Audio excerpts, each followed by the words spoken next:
So just for those of you who don't know me, my name's Eileen Roden. I'm one of the directors of House of PMO. Been passionate about PMOs now for over 30 years, making me feel very old, but certainly the focus of my personal career and the focus of all of my living and breathing hours, I think, as we kind of go forward and see how the PMO is continuing to grow and develop and get greater alignment to organisations and recognition for the contribution it brings to organisations. And hopefully today's session, as we talk about right sizing and building the right PMO for our organisation, we'll all be working in PMOs that add value and are seen to add value to our organisations going forward. For those of you who don't know the House of PMO, do head over to our website at www.houseofpmo.com, where you can see we've got different types of membership that will suit you as an individual, or as a corporate, gives you some additional benefits, as well as consulting memberships. In our relationship with the NHS, we have NHS memberships. And again, if you're haven't heard about our certifications, we've developed a PMO competency framework, the first in its kind, where we've got certifications that are aligned specifically to the four levels of role within PMOs. So head over there, find some more details, and hopefully you'll find those of benefit. So today we're going to talk about, go back to basics really, and talk about what is a PMO and what does it do. Despite us kind of being focused on PMOs for our working lives, we very much recognise that the word or the term PMO, whether we use it as an acronym or whether we use it as a word in its own right, means many things to different people. So we just want to kind of go back and look at, from our perspective, what PMO actually stands for, what it actually does, and what it sometimes looks for in textbook land versus what happens in reality in the outside world.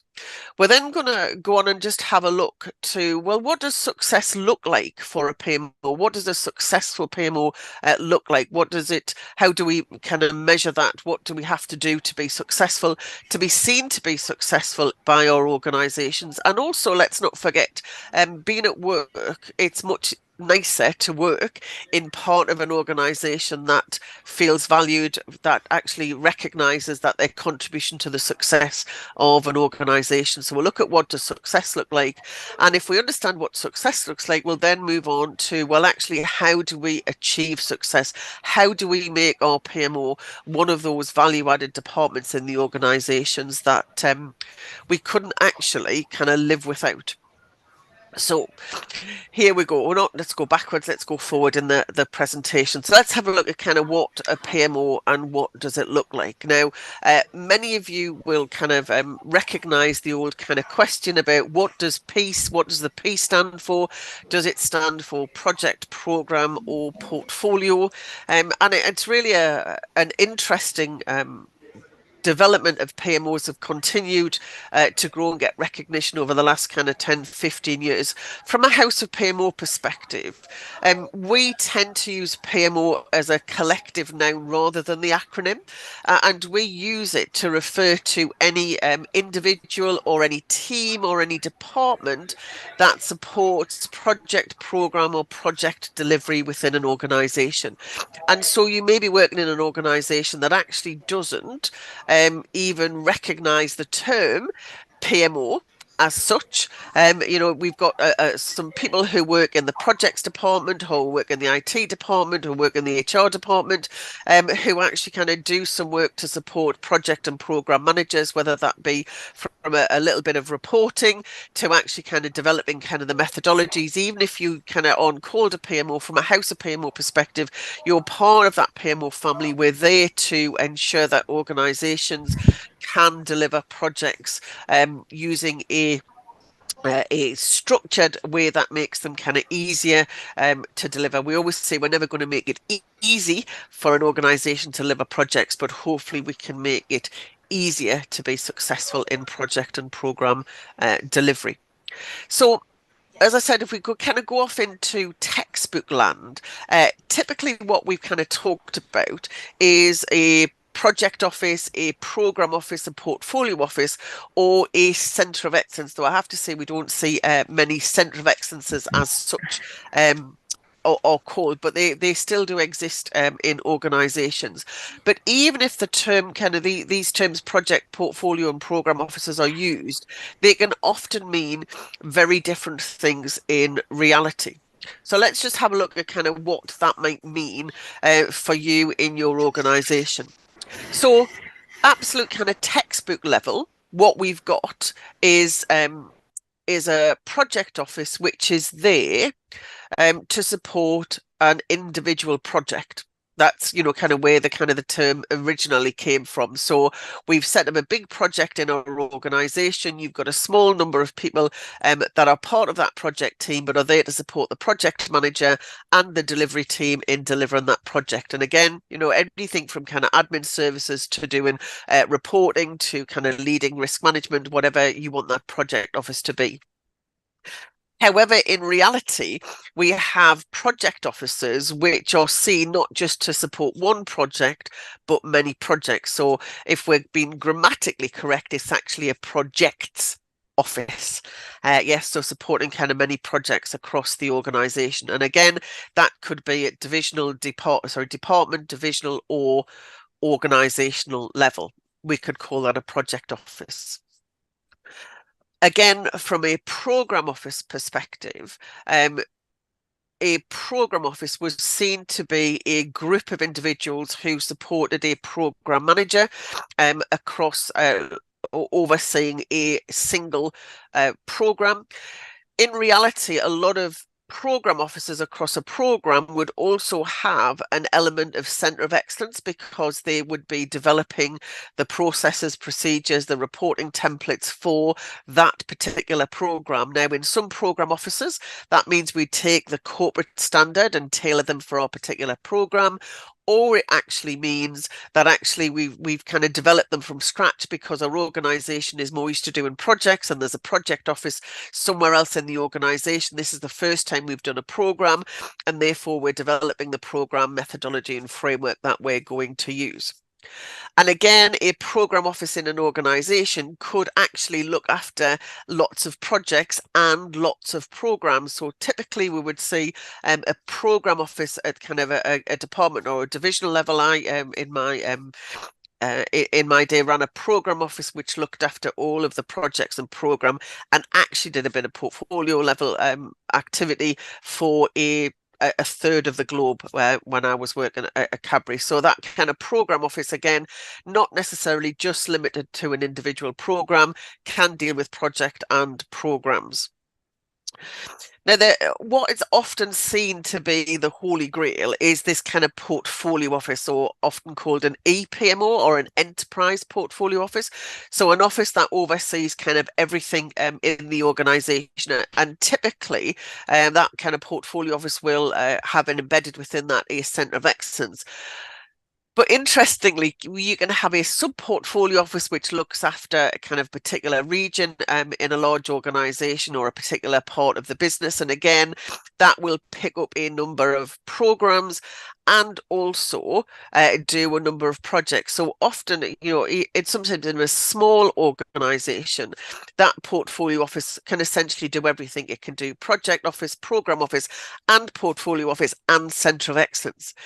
And the interesting thing is, in some organizations, this PMO, this portfolio office, is actually a single person. Yes, so we recognize that we have this concept of a POO, a PMO of one, or a POT, a PMO of two. So essentially they're working with senior managers. So we've got an overall view of the portfolio. So all of the kind of the projects and programs that have been done in the organization.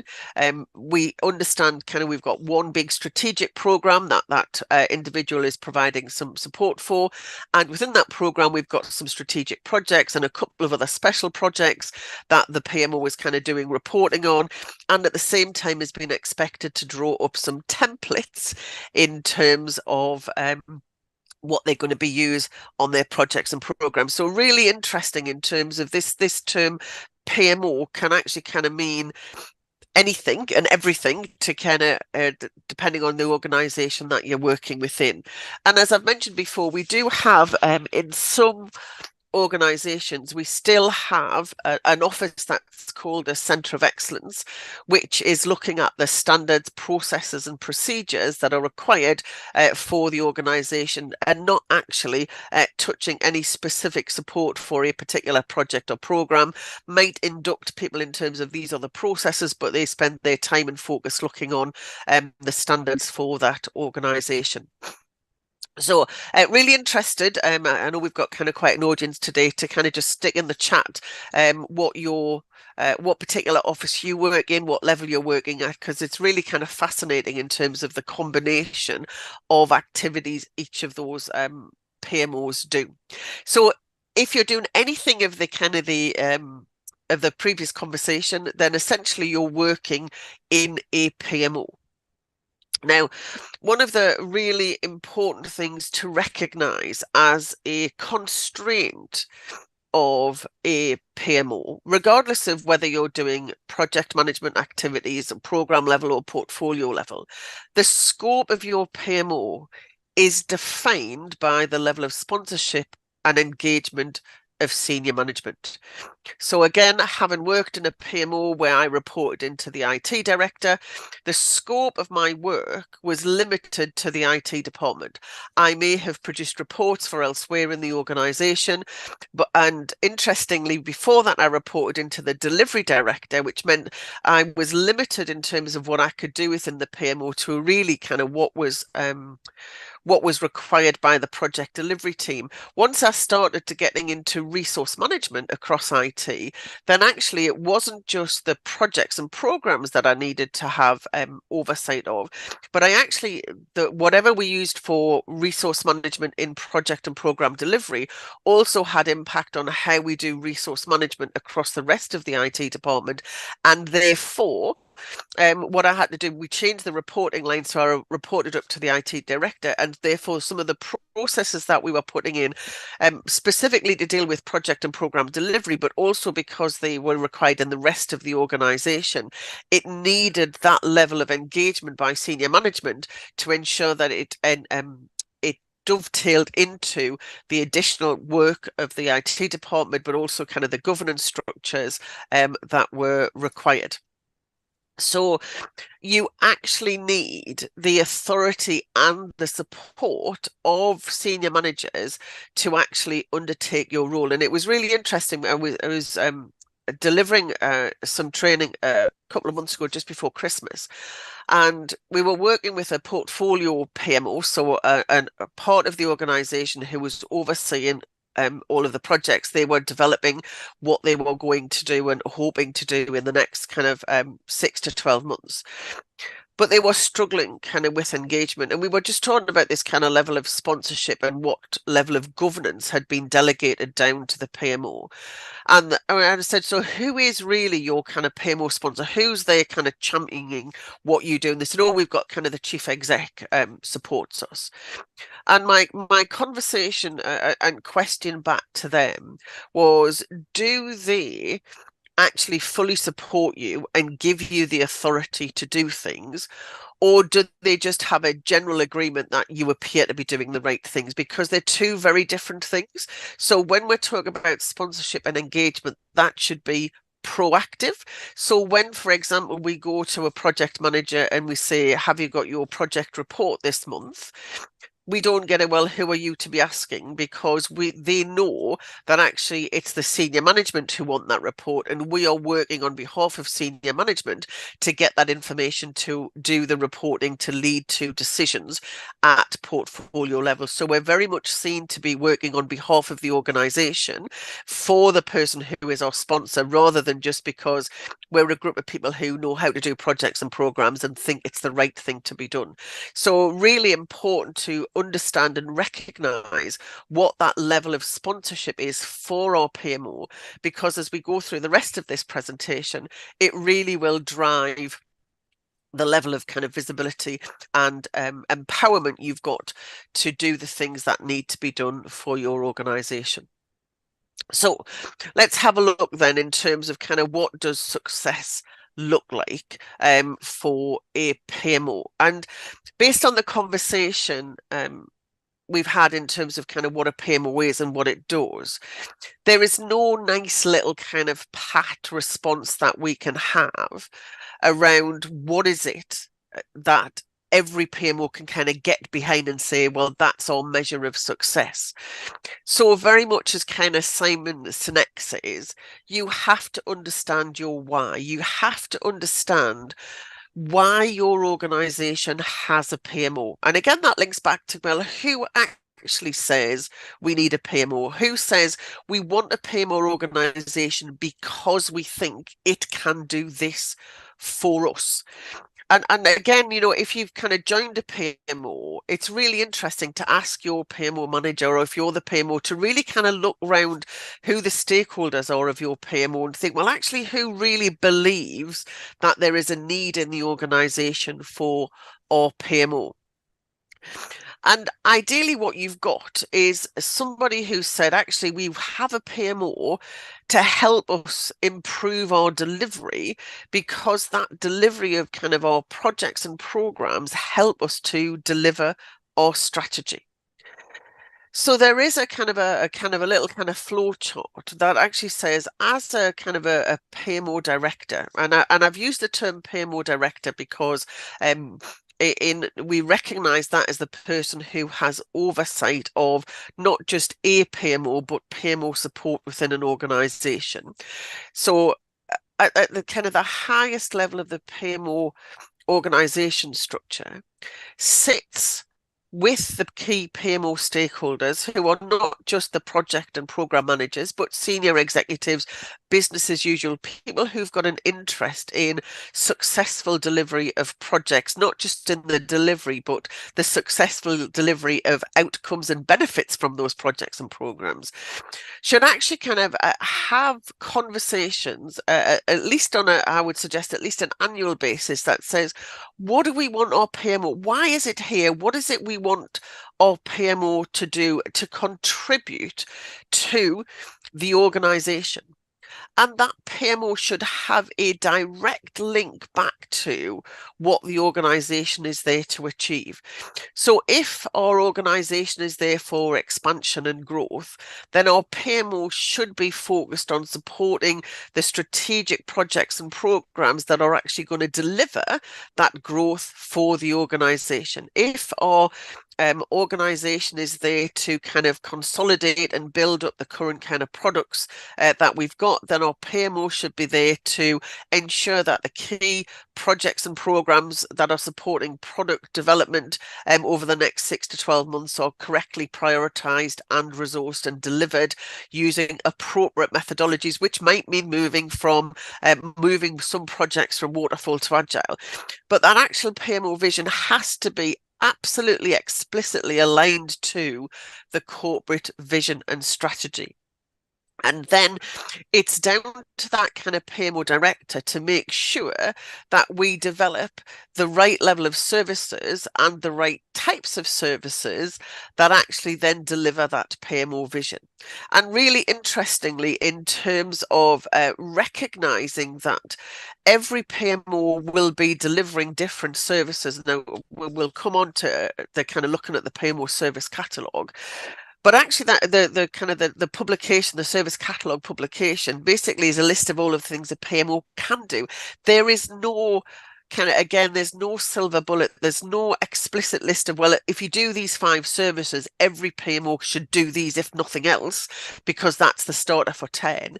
The services that the PMO delivers absolutely can change from organization to organization. And I know myself, when I worked in a large organization and I had, you know, a great PMO that was seen to add a whole load of value, we had a change in personnel and the PMO was no longer aligned to what that organization wanted. It might have been what it needed, but it certainly wasn't what the organization wanted.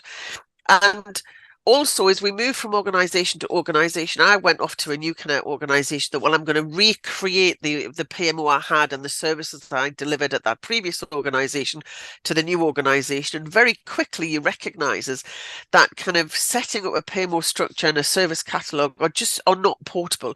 You need to go back and kind of do that reassessment to make sure that actually that you're delivering what that organization needs. So finding your why is absolutely essential. And so kind of how do you kind of go about doing that to make sure that actually you know why you're there and what can be delivered in your organization? Now, there are certain organizations that, again, depending on your maturity of and experience about whether you've actually got some kind of formal metrics or measures around how good or bad you are at kind of project delivery. So I kind of used the P3M3 assessment, but there are other tools out there in terms of how you can kind of measure your capability as an organization to deliver. But essentially, if we've done an assessment and we say, well, actually, we're really good at risk management, we're less good at benefits management and management control, that provides you with an indication of perhaps where, from a PMO perspective, you need to spend some time supporting your organization build their capability in the areas where it's struggling. The other area that we look is if we kind of look at the kind of reviews and lessons learned that we've run on projects and programs that have happened in our organization, perhaps we're starting to see some systemic issues. So we are always having a problem that we don't have budgets really allocated to the projects. We have a problem because we escalate things up to project boards and we never really have anybody taking real ownership and answering some of the decisions. And so we can start again identifying from some of those kind of lessons learned, perhaps where the PMO can work to kind of improve again the organization's capability to deliver projects. And it may just be some anecdotal evidence. Now, again, one of the things we always say around this kind of anecdotal evidence is there are questions that your organization can't answer. So, does your organization know where the money is spent on projects? So how many projects last year? What was the total spend on projects last year? How many of our projects were actually aligned to the corporate strategy last year? How many of our projects started but actually didn't finish? And again, I did an exercise when I joined an organization. I joined an organization where we had a delivery team of about 100 people. But I had a project register. So all looked, in good order. When I arrived, you got 400 projects on the project register. It didn't take me very long to recognize that out of those 400 on the register, actually progress was being made on very little. We didn't have regular reporting. And my first exercise was to go and kind of validate who really owned these 400 projects. And some of them were in flight, some of them it was a bit of a wish list. And so actually kind of working on kind of prioritization and then understanding and getting ownership. So setting up governance structures around the actual kind of the live in-flight projects was where I spent my time from that PMO.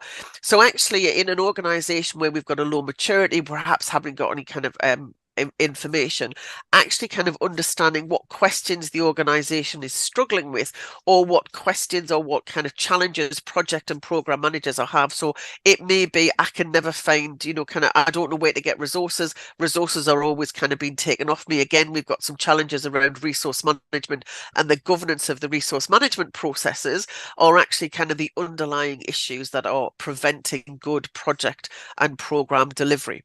So there is often kind of a piece of work to be done, or looking at kind of, or listening particularly to kind of senior managers in the organization around what the real problems are. And I would just kind of add to this point, one of the real challenges around this is nobody's going to come and say, I think we've got real issues with project prioritization. That's not what they're going to be saying things like, we be spending an awful lot of money on projects, but not all of them are actually kind of doing the right thing. So they will speak in business language rather than project and program management language. And part of our role as a good PMO manager, PMO director, or PMO professional, regardless of our level, is actually kind of understanding how the PMO, what the PMO can do to solve some of these business problems.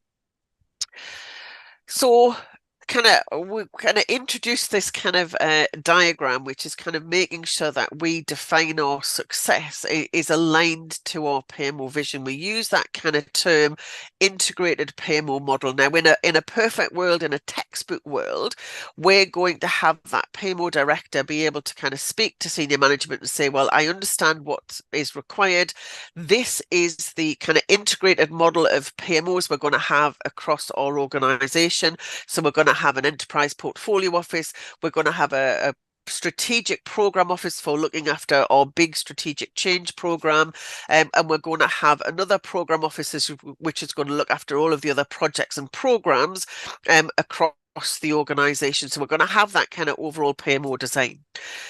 Even if you don't have that in your organization, I would argue that you can do for each individual PMO, you have a vision for what your particular PMO is there to do.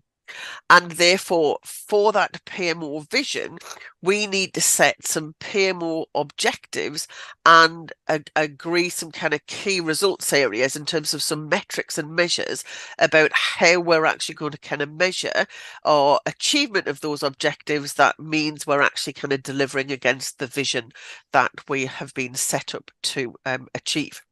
So rather than kind of just kind of talk about it in the abstract, I thought it would be useful to kind of do some kind of something more kind of specific to give you some examples of what that would look like. So let's just kind of look at this particular organization, look at all of those happy people working in a PMO. So this is the PMO that is a program level PMO. It's been set up to support a strategic program in the organization. Its vision is to ensure we've got consistent and effective program processes are used across the organization. So there's a bit there about in terms of we're going to be obviously doing some kind of center of excellence activities. We're going to have to do some assurance that not only are those processes being used, but they're actually effective and working. And one of the things that we've done is we've had a recent P3M3 assessment, and we're going to make sure that we've got objectives against the 7 different perspectives that P3M3 looks at. And so the risk perspective, we've got an objective to ensure we've got consistent and effective risk management processes and make sure they're embedded across the program. So that's not just at kind of at the program level, it also means within the projects that are working within the projects within that program. We've gone and looked at what the results were of the P3M3 assessment, and we've scored 1, which is kind of the lowest. 0 doesn't exist, which means we just don't recognize risk management.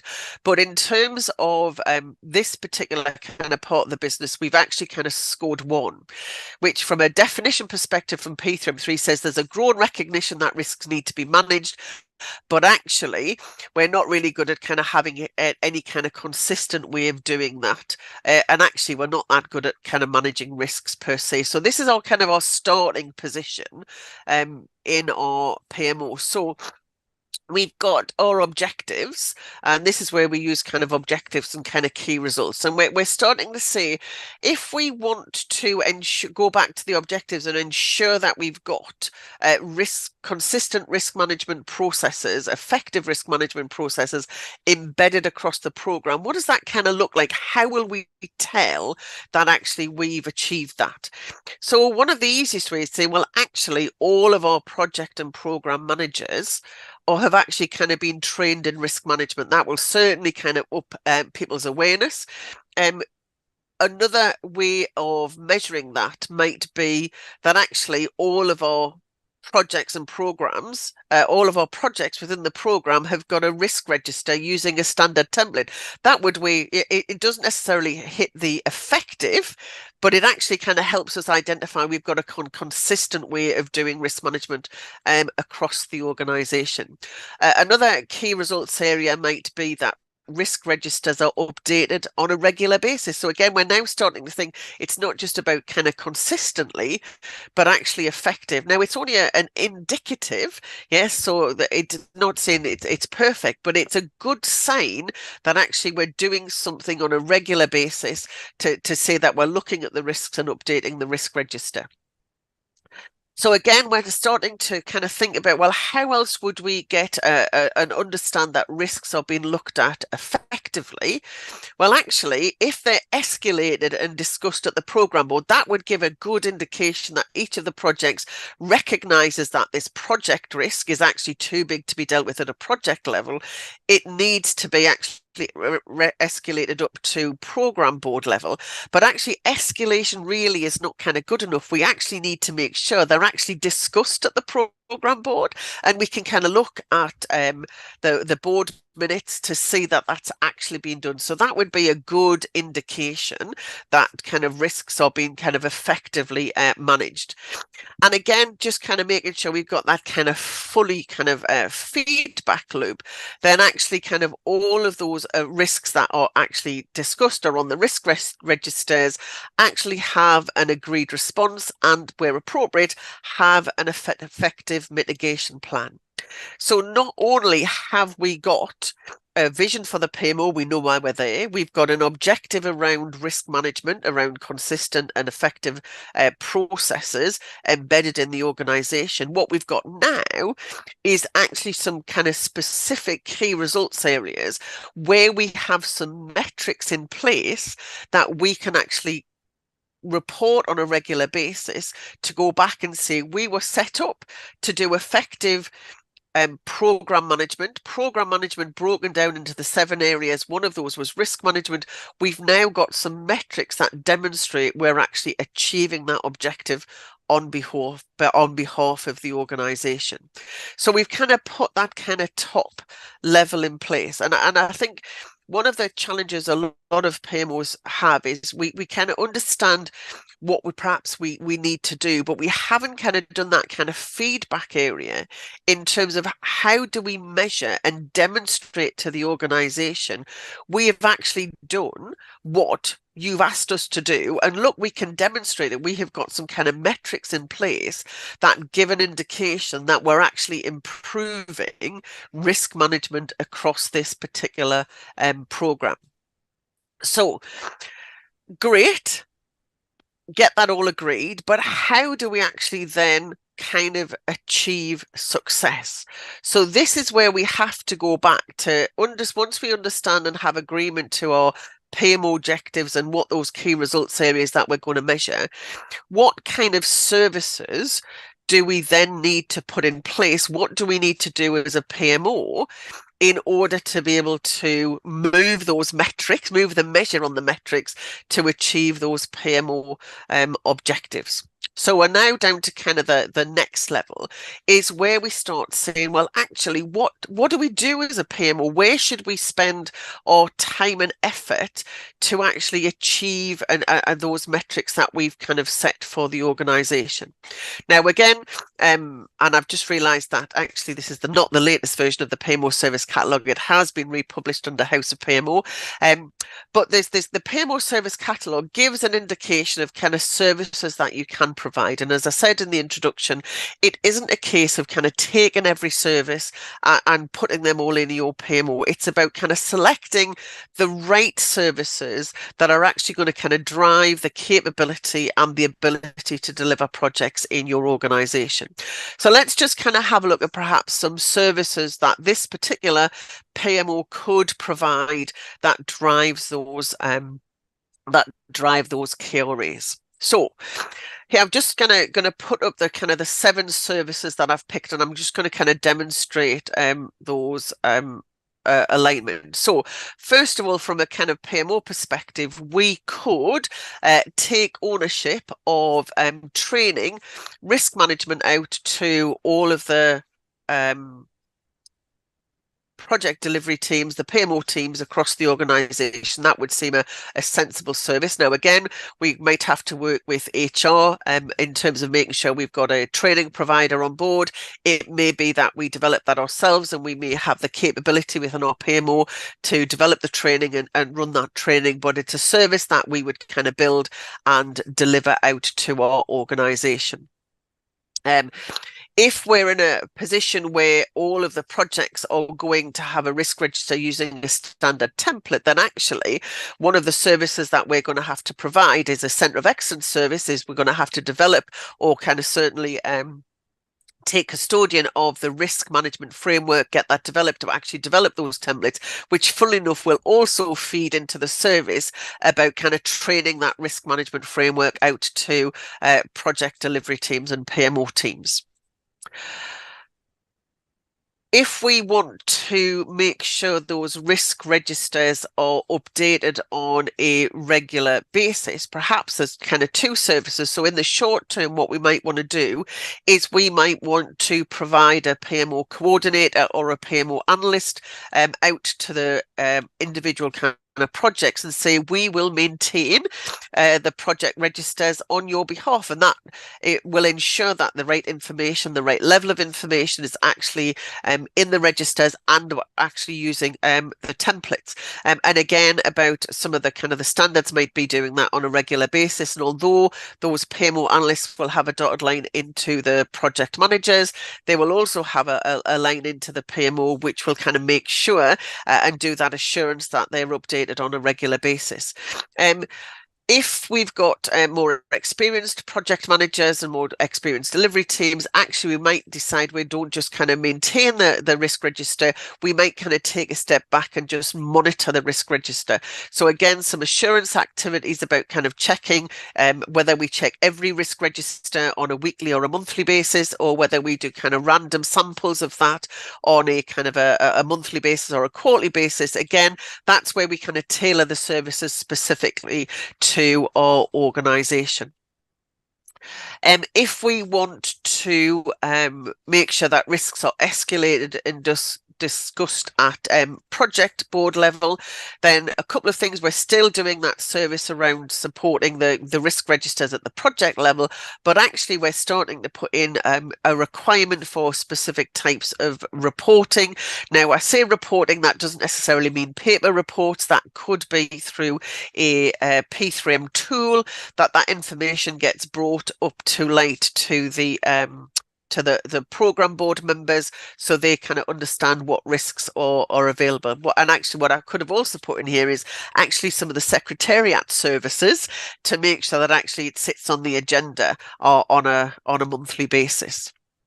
And again, one of the final key results area that we've got is that all risks have an agreed response. And a couple of services we might want to do in that is we may then do a facilitation service. So we actually will, from a PMO, provide some facilitators to say we'll actually come and facilitate a risk mitigation service, a risk mitigation service, where we'll actually kind of work through and facilitate how the risk needs to be mitigated, put together the plan for those activities, but also perhaps work in terms of how change control works to make sure that gets formally approved, additional kind of budgeting, so whatever that entails. So again, tailored to the level of maturity of the organisation and the other processes that are in place within your organisation.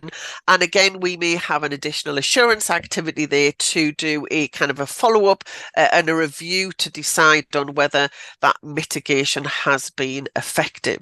So in this particular PMO, we've identified 7 key services, all to be tailored to this specific organisation, but we can justify why we're doing each of those services, because they then improve our key results areas, which link back to our PMO objectives, which links to the overall kind of vision. So it's absolutely kind of a trickle down, but people in this PMO can actually see the reason why I'm collecting this information, the reason why I'm doing this report, the reason why I'm kind of maintaining the risk register is we actually understand why we're actually doing it, not just understanding what we're doing and kind of cranking the handle on a kind of weekly, almost mindlessly cranking the handle on a weekly or a monthly basis. We actually kind of understand what that kind of contribution is. Now, in some organisations, there is a danger that actually what you come up with is a list of 100 services that we could provide for the organisation. Each of them legitimately could argue, well, actually, we can see how these kind of contribute to key results areas, objectives, and vision and alignment to the corporate strategy. We do have to kind of be pragmatic. Again, one of the kind of the key behaviors that we put in the competency framework is that we just need to recognize that there is only so much we can do. There might be a kind of a limit in terms of money. There's certainly a limit in terms of time, but also maybe limited in terms of kind of how much the organization really want to put in and supports that PMO. So we do need to think about how much time each service is going to take. Now, each service is going to take time to actually kind of set up and establish in our organizations, and there will also be time to kind of operate that service, but we also need to recognize we need to kind of make sure that that service continues to be the most appropriate. So we also have to monitor that service as well. So we need to think about the kind of the full life cycle of that service. We also need to think about, have we got the skills, the right kind of behaviors, but also the knowledge to be able to do those services in our particular PMO. So it might sound like a great idea that we want to develop a risk management framework, but actually, do we have the skills in order to do that? And again, that kind of final point, which always kind of comes up, do we have the authority in our organization to develop that risk management framework? Do we have the authority to drive the agendas for the project board meetings? Is that something that the PMO has got the authority and is given the authority to do in our organizations? So again, it's an iterative process. So, again, in terms of once we've got those kind of key results areas, it may take 2 or 3 different kind of iterations, conversations with various stakeholders, conversations with our overall kind of where our authority sits. Have we got permission to recruit people with the right skills into the PMO? Are there people in other parts of the organization we can embed within the PMO to build the service and kind of upskill the people within the PMO? But let's take a kind of a pragmatic approach to what services that we actually kind of want to deliver from our PMO, and look at making sure that we don't assume that we can kind of do it all at once. So this is where we start building up our PMO roadmap in terms of kind of what's the right order, what are the things that we actually kind of want to do right now, and how are things kind of going to move in the future. So, it makes sense that actually we start with having the risk management framework. Now, this doesn't mean, it's a 500-page document based on perhaps management of risk with a full intranet site, 27 templates. It might just mean we've actually just got a risk register. That might be it, with some kind of key headings on and an explanatory kind of document in terms of what goes in each of the columns. That is still a risk management framework. It's a very one of limited scope, but it's right sized for our particular organization. It recognizes, that actually it might be very 2-dimensional. It might only have a scale of 1 to 3 on probability and impact, but actually it's enough to move us into kind of having something consistent in a very low maturity organization. If we're a higher level maturity, then we might start looking at kind of automating that with a tool and having kind of Monte Carlo analysis, but it's tailored to the maturity of our organisation. And once we've got that, very quickly, we want to kind of make sure we kind of train out that risk management framework. And again, I always find it kind of really interesting. We develop an internal risk management framework, and then we go and send them on a risk management course that actually isn't based on our framework. So now the project managers and the delivery teams come back and they've got kind of two views of the world, and they spend all of their time arguing that the risk management framework in our organisation doesn't follow best practice. Oh, so always kind of really interesting in terms of kind of where that training comes from. But that's kind of really where we start. So we're starting off with our first key results area and put that in place. Now, once that's established, then actually we can kind of set some time and start saying, well, actually we're gonna use people in the PMO to actually maintain those project registers on behalf of the individual projects.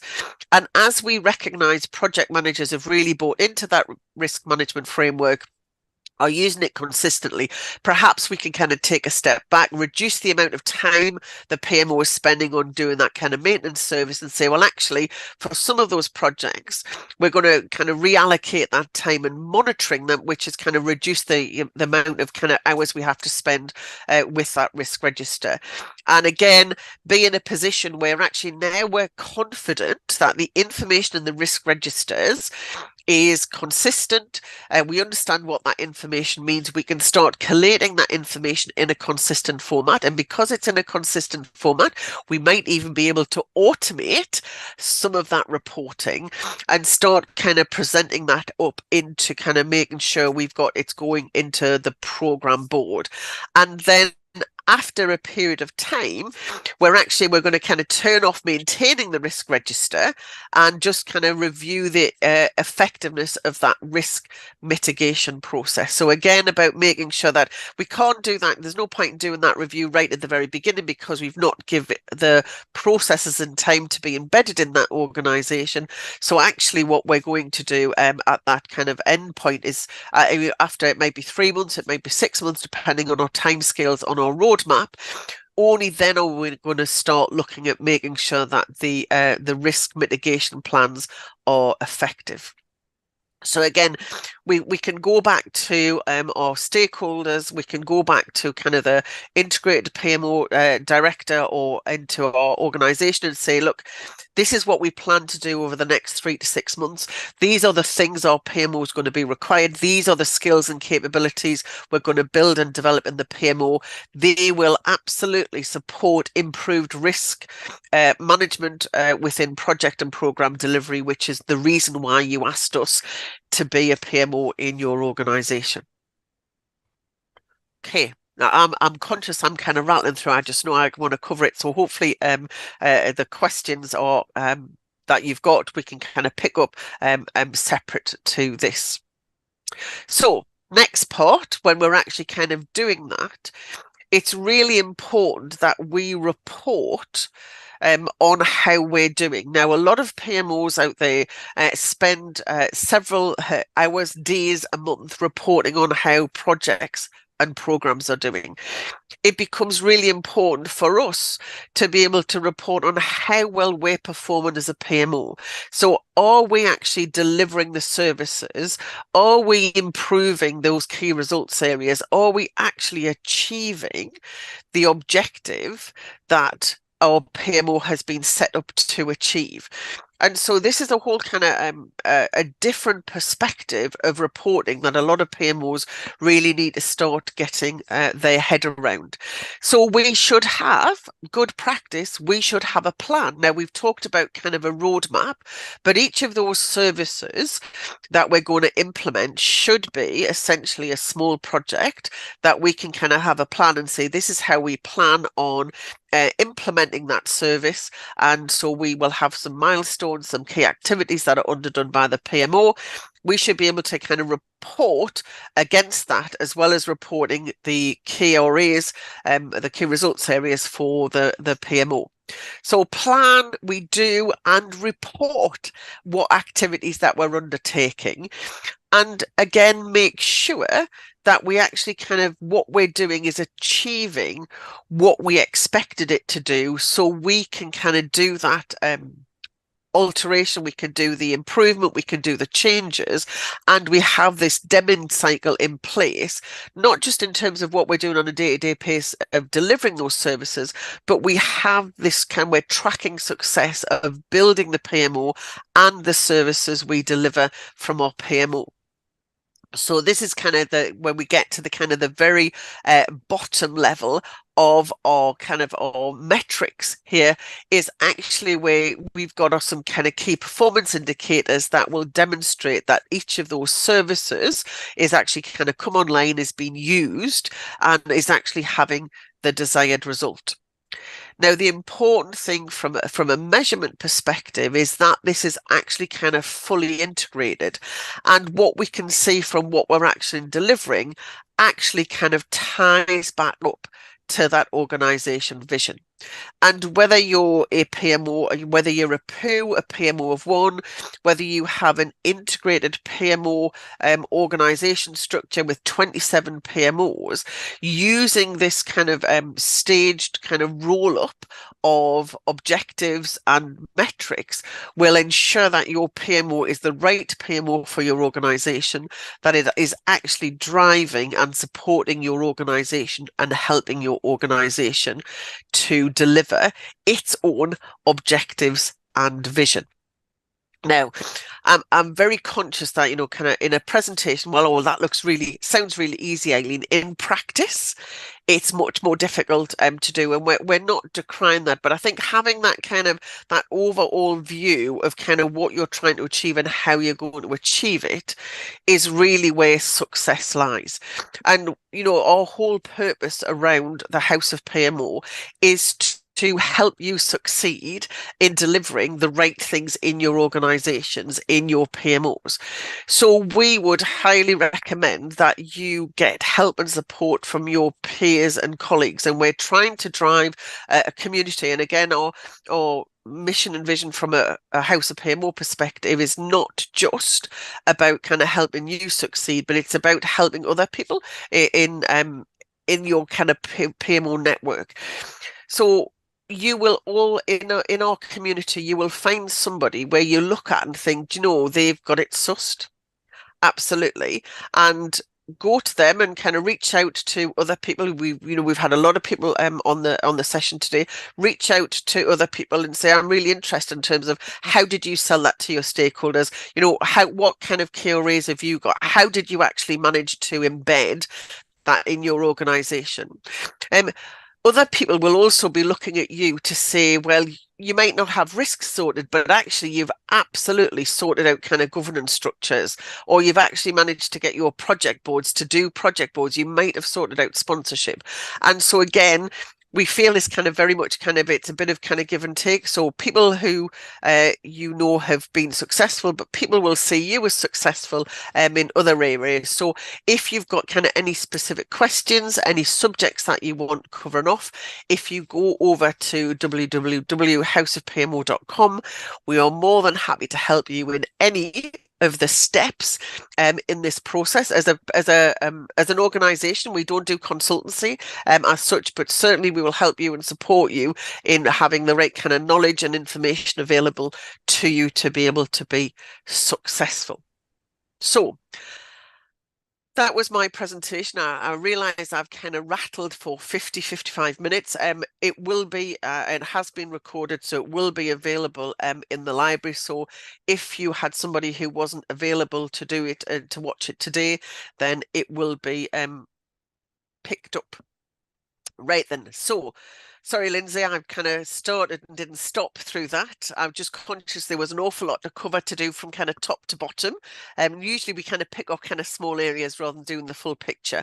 Any questions from anybody that I think worth picking up in our last few moments?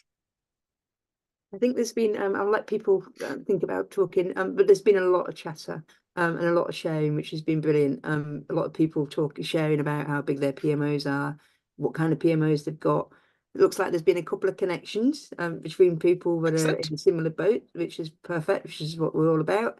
Yeah, lots of engagement. I don't think there's any specific questions as such that weren't being asked directly to you, Eileen.